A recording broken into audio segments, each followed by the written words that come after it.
도전을 해보는 게 본인의 이 떨림과 내가 무엇을 좋아하는지를 생각을 해볼 수 있는 길이라고. 실패라는 거를 굳이 머릿속에 생각하지 않았으면 좋겠다. 실패를 하지 않기 위해서의 더 안전한 방향들만 선택을 하기 때문에 더 도전을 못 하거든요. 내가 어차피 이걸 선택한 길이면 끝까지 가보자. 저희가 1부에서는 이제 학생들이 틀과 안정성만을 추구하고 사실 본인이 진정으로 원하는 일을 찾지 못하고 그다음에 그 길을 가지 못한다에 대해서 이제 먼저 얘기를 나눠봤고 2부에서는 그래서 서영님이 어떻게 이런 문제를 해결하고 싶은지 그리고 디베이트 코리아에서 어떻게 해결하고 있는지에 대해서 얘기 나눠보겠습니다.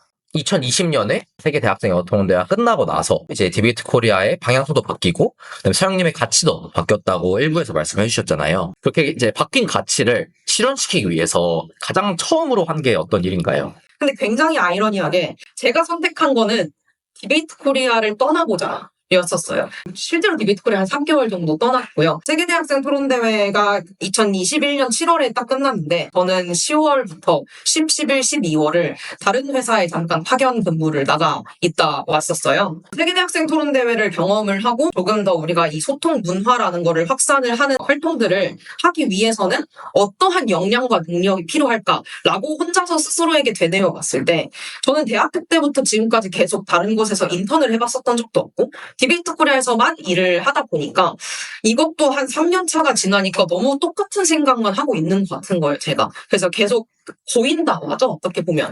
그래서 계속 똑같은 생각만 하고 있는 것 같아서 이거를 어떻게 하면 내가 깨트릴 수 있을까라는 생각을 하다가 세계대학생 토론대회를 기점으로 그러면 조금 더 큰 행사 기획이나 아니면 행사 개최 이런 거를 해보고 싶은데 굉장히 감사하게 그때 이제 같이 일하는 사무총장님께서 되게 좋은 기회가 외부에서 들어왔는데 한번 도전을 해보지 않겠냐라고 저한테 제안을 주셨고 그게 인터컴이라는 회사에서의 파견직이었거든요. 근데 인터컴이라는 회사가 우리나라에서 진행되는 웬만한 굵직굵직한 행사들을 다 개최하는 곳이에요. 뭐 세계식 포럼이라던가 아니면 옛날에 진행됐던 G20, 남북 정상회담이라던가 이런 굵직한 외교부 행사들 그런 행사들을 다 개최를 하는 기업이에요. UN 기후변화협약 당사국 총회 26차를 이제 글래스고에서 개최를 했었어요. 근데 그때 당시에 우리나라가 COP28을 우리나라에서 개최를 하고 싶다라고 해서 코엑스가 가서 굉장히 크게 한국 홍보관이라는 걸 만들어 놨거든요. 근데 그 중에 하나가 인터컴이 맡은 세션이었고 그걸 기획재정부와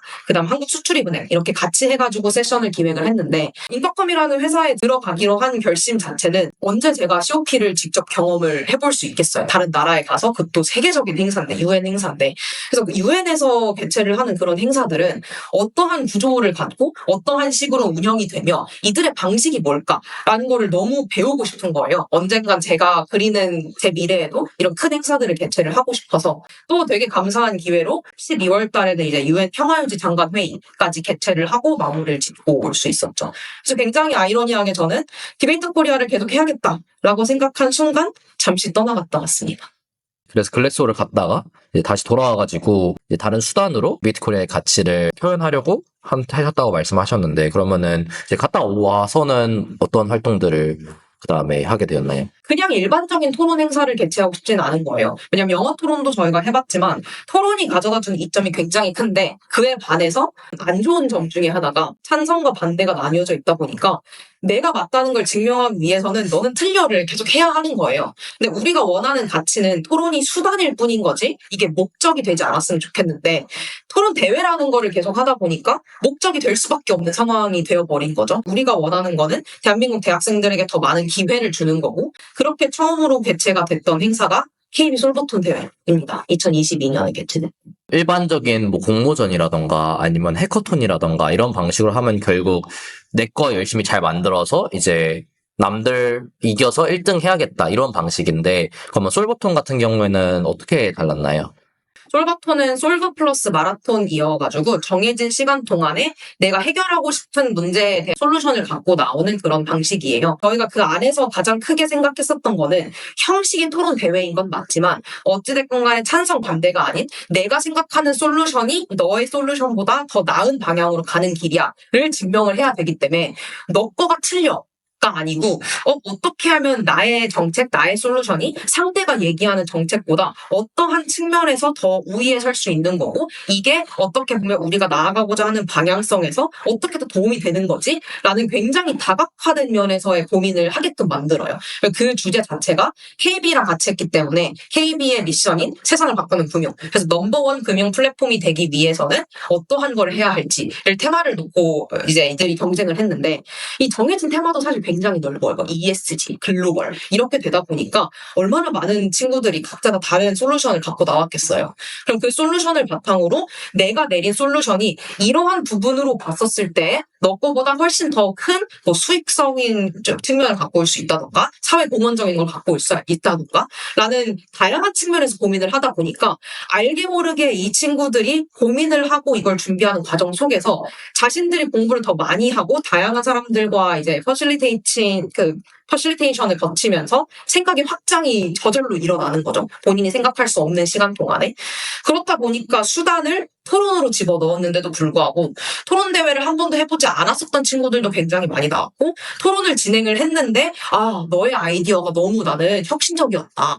이런 방향으로 생각할 수도 있었구나. 라는 거를 대회가 끝났는데 다 압수하면서 얘기를 하는 거예요. 그래서 그 모습을 보면서 그치 우리가 토론을 어떻게 보면 수단이 되었으면 좋겠다. 정말 자기 본인들이 나와서 이 생각들을 공유하고 이걸 바탕으로 어떻게 하면 우리는 더 나은 해결책을 갖고 올 수 있을지 내게 더 맞아가 아닌 어떻게 하면 우리는 더 나은 세상을 향해서 같이 협력을 할 수 있을지에 대한 방향성을 고민을 하고 있더라고요. 이 참가자들이. 그래서 그런 부분을 저희가 조금 더 중점적으로 생각을 했었었고 이 활동을 하는 동안에도 계속 이 참가자들한테 얘기를 했던 것도 물론 대회이다 보니 경쟁적인 요소가 없을 수는 없지만 선의의 경쟁을 하고 모두가 다 협력을 해서 각자가 더 좋은 방향으로 서로의 도움을 통해서 나아갈 수 있는 방법으로 생각을 했으면 좋겠다라는 부분들을 토론대회이지만 많이 집어넣었죠. 솔버턴 1회가 마무리가 되고 또 2회를 개최하는데 또 우여곡절이 조금 있었다고 들었는데 KB 솔버톤 같은 경우에는 1회 때 샌드박스랑 같이 이걸 다큐멘터리 형식으로 제작을 해서 총 20분 정도의 분량의 4개의 화가가 나왔어요. 근데 2회 때 오는 참가자들이 1회 때 영상을 거의 외우다시피 해서 온 거예요. 그렇다 보니까 저희가 그 안에 있는 요소들을 바꾸고 이렇게 하는데에도 불구하고 2회 때 참가자들이 1회 때의 그 생각과 틀에 조금 너무 많이 신경을 쓰게 된 거죠. 본인들이 원래 갖고 나왔었던 아이디어들을 더 발전시키면 더 좋은 결과물이 나올 수 있는데에도 불구하고 끊임없이 이 영상이 촬영이 되고 있다 보니까 신경이 많이 쓰여서 더 이렇게 좁혀지는 부분들도 되게 많았고 저희는 소통 문화를 확산하고 싶은 단체인 건데 저희가 솔버톤 대회를 하면서 경쟁이다 보니까 300몇 팀이 지원을 해도 그중에 16팀밖에 못 뽑는 거예요. 저희가 생각했었던 이런 경쟁 의식이라던가 내가 여기에 지원을 했는데 예선에 떨어지면 나는 실패했어 라는 그런 인식이라던가 이런 모든 것들을 우리는 타파하고 안 하고 싶은 단체였는데 알게 모르게 우리가 대회를 너무 스케일을 키우고 너무 관심을 많이 받으면서 대학생들 사이에서의 더욱더 큰 경쟁을 과열시키고 있는 것이 아닌가라는 생각들이 들어서 2회도 물론 너무 성공적으로 끝났고 솔버톤 대회라는 것 자체에서의 취지와 가치와 이런 것들 너무 잘 끝났지만 저희 내부적으로는 공동체의 성장, 상생 그리고 모두가 더 함께 이렇게 어우러져서 선의의 경쟁을 하는 그런 구조를 더 많이 포함시키고 싶다라는 생각을 많이 하게 됐던 것 같아요. 그럼 그 문제를 이제 보완해서 그러면은 또 계속 그 가치를 실현하려고 하실 텐데 솔버턴 2기 이후에 이제 만들어진 대회나 아니면 활동들은 또 어떻게 달랐나요? 또 어떤 방식으로 가치를 실현하려고 하셨나요? 방금 말씀드린 이런 보완점들을 더 촘촘하게 보완을 해서 솔버톤의 넥스트 버전은 아직 기획 단계 중에 있고요. 그 외에는 이제 저희가 했었던 게 지난 10월에 헤럴드 미디어 그룹이랑 세종 한글 올림피아드라는 행사를 개최를 했어요. 세종 한글 올림피아드 같은 경우에는 국내 대학생들이 아닌 국내에 거주하고 있는 해외 유학생들을 대상으로 한 대회였고요. 그런 친구들을 모아서 소통의 장을 만들고 이런 문화적인 교류를 할 수 있는 그런 장을 만든다면 그것도 의미가 있지 않을까. 그때 109명의 외국인 유학생들을 세종시에 모아서 다 같이 하루 동안 릴스를 만드는 것도 있었고 OX 퀴즈도 있었고 말하기도 있었고 토론도 있었고 이런 4가지의 다른 행사들을 외국인들이 한국어로 겨루는 거죠. 그래서 그런 새로운 문화의 장도 만들었습니다.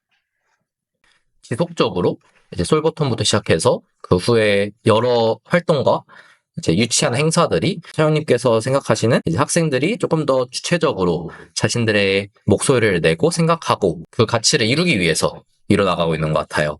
그래서 좀 개인적으로 다시 넘어가가지고 서영님께서 원하시는 가치를 실현하기 위해 준비해야 될 것도 많고 처음 해보는 것들도 많고 이랬을 텐데 이제 그런 부분을 어떻게 준비하시고 공부를 하셨는지.